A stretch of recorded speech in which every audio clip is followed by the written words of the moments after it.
Alors là, on va voir une histoire absolument surréaliste. On est à Tarbes dans le 65. Il y a un Ivoirien qui s'autoproclame devin. Et il est accusé d'avoir pointé des adolescentes. Donc le mec, il prétendait pouvoir entrer en contact avec les esprits, mais uniquement par son intermédiaire, après avoir eu un rapport S. Et du coup, les nanas, elles y croyaient, il n'y avait pas de problème. Et puis, elle le faisait avec le mec pour pouvoir communiquer avec les esprits. Parce que c'était un prérequis, d'accord, pour pouvoir communiquer avec les esprits. Mais là, moi, je pense absolument pas que la France se tiers-mondise. C'est simplement une culture différente. Bande de fachos, il n'y a pas de sous-culture, ok. Et là, il y a un facho qui dit: il y a vraiment des gens assez stupides pour y croire. C'est la sélection naturelle à ce niveau-là. Alors, un homme âgé de 50 ans et originaire de Côte d'Ivoire est accusé de plusieurs pointages sur des gens un petit peu trop jeunes. Son procès doit débuter ce lundi 14 octobre à la cour criminelle de Tarbes. Cet homme s'appelle Mathieu Agnicois et il était chauffeur de bus à Tarbes, soupçonné d'avoir pointé 3 adolescentes à Tarbes, etc., etc. Selon les enquêteurs, il aurait souvent utilisé le même stratagème pour envoûter les victimes. Ça me filme parce qu'en plus, la miniature de l'article, c'est une poupée vaudou, etc. Avec des bougies et tout, des encens. D'après les éléments de l'enquête, Monsieur Agnicois se présentait à des adolescentes comme étant un devin pour les convaincre de ses pouvoirs. Pour les convaincre de ses pouvoirs, il faisait un tour de magie avec un œuf. La jeune dame devait lui apporter un œuf cru. Il prononçait quelques incantations, et si l'œuf restait cru, alors tout irait bien pour elle. Mais si l'œuf était cuit, des problèmes allaient survenir. À chaque fois, l'œuf était dur. Donc le mec, il devait avoir un œuf dans sa manche, il mettait les mains dans le dos et hop, il sortait l'œuf qui est dur, c'est tout. Une des victimes a raconté aux enquêteurs: il m'a dit que j'allais avoir un grave accident et qu'il était là pour m'aider. Mais heureusement, Monsieur Agnicois lui a dit que s'il copulait avec elle, il allait pouvoir communiquer avec un fantôme qui allait du coup la protéger, évidemment. Mathieu Agnicois proposait alors que ces jeunes dames entrent en contact avec les esprits, mais uniquement par son intermédiaire, en ayant un rapport S. Et écoutez bien, il est arrivé qu'ils disent que la première fois n'avait pas fonctionné et qu'il fallait recommencer. Et la fille a dit: ah bon, bah, c'est reparti alors, hein. J'espère que cette fois ça va marcher, hein. Et elle sort taper l'ivoirien.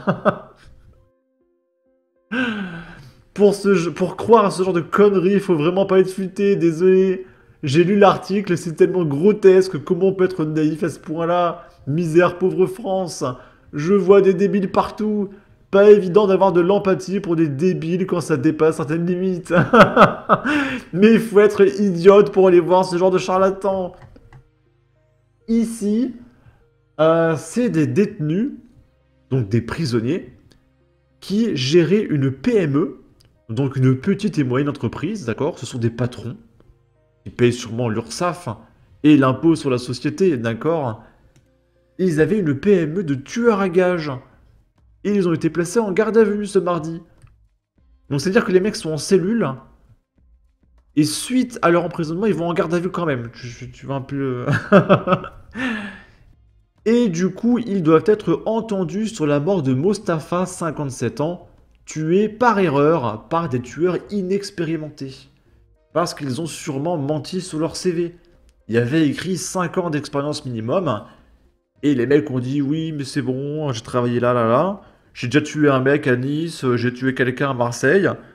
Et du coup, il a été embauché alors qu'il manquait de compétences. Voilà. Donc j'espère que les patrons de cette PME vont saisir le prud'homme pour poursuivre ses salariés. Et l'article est protégé par un paywall, hein, malheureusement. Là, c'est un cycliste de 27 ans qui s'est fait tuer, écrasé par un conducteur de SUV en plein Paris. Et là, c'est vraiment volontaire, hein. Là, c'est pas un jeune Naël, etc. Vous allez voir le mec, là, volontairement écrasé. Oui, les faits se sont déroulés hier à 17h45 à 2 pas de la place de la Madeleine. Selon les premiers éléments de l'enquête, l'automobiliste, un conducteur de SUV, aurait coupé la route du cycliste qui, lui, roulait sur la voie cyclable, faisant tomber à terre. Et lorsque le cycliste s'est relevé, il a donné un coup sur le capot. Le ton est alors monté et l'automobiliste a redémarré, roulant sur le cycliste. Une enquête est en cours pour déterminer si ce geste était intentionnel ou non. Et malgré l'intervention des secours sur place, le cycliste, un jeune homme âgé de 27 ans, a succombé à ses blessures. Il était en arrêt cardiaque à leur arrivée. L'automobiliste, lui, âgé de 52 ans, qui était avec sa fille au moment des faits, a été interpellé sur place et placé en garde à vue. Les investigations ont été confiées au premier district de la police judiciaire. Et toujours selon nos informations, de leur côté, plusieurs associations de cyclistes ont prévu de se réunir dans les prochains jours pour protester contre la violence motorisée et le partage actuel de la route. Oui, les faits.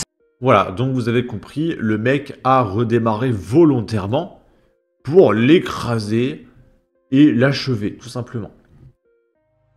Ici, alors ça c'est complètement lunaire, on va terminer avec ça. Est-ce que vous vous souvenez des Jeux Olympiques de Paris? Il y avait plein de volontaires qui venaient travailler gratuitement pendant un mois pour assurer la sécurité des JO, les transports, etc. Et bien là, les JO sont terminés. Et les mecs vont prendre des amendes. Parce qu'ils étaient garés à des endroits où il fallait pas. Parce qu'ils ont roulé un petit peu trop vite. Alors qu'ils ont tout simplement escorté des gens. Et qu'ils ont suivi la police. Sauf qu'ils avaient leur voiture personnelle. Donc, eh ben, ils ont pris des amendes pour excès de vitesse, etc., etc. Et les mecs ont travaillé gratuitement. Tout ce qu'ils ont gagné, c'est de payer des amendes. 6 contraventions, plus de 600 € d'amende et 2 points retirés. Les 2 semaines de Michel en tant que chauffeur bénévole lui ont coûté très cher. Le dessert, comme souvenir, il est très amer sur ces JO. Comme des dizaines d'autres chauffeurs, le retraité conteste l'intégralité des délits. 2 de ces amendes pour excès de vitesse concernent par exemple un moment où il suivait une escorte policière et bravait donc logiquement les limitations. C'est un peu déroutant, ils vous font signe toujours, avance, avance, avance. Ils étaient pressés, ils me rendaient service. Nous, on circule avec notre permis, on va nous retirer des points sur notre permis parce qu'on est allé travailler gratuitement à Paris.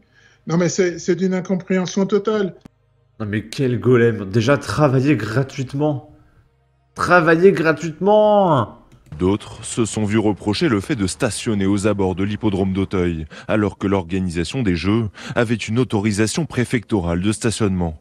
Ce type de preuve est essentiel à garder selon cet avocat. La première chose à ne pas faire, c'est de ne rien faire. Vous avez dans les documents qui vous sont envoyés les adresses obligatoirement auprès desquelles vous pouvez faire ces recours.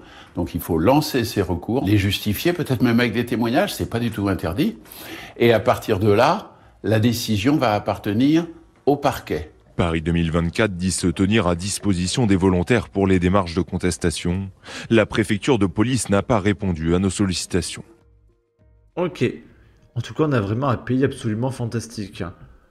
Sur ce, n'hésitez pas à donner votre avis, votre opinion, à partager, liker, commenter. Ça aidera au référencement de la vidéo sur YouTube. Abonnez-vous, suivez-moi sur Twitter. Prenez soin de vous. Salut!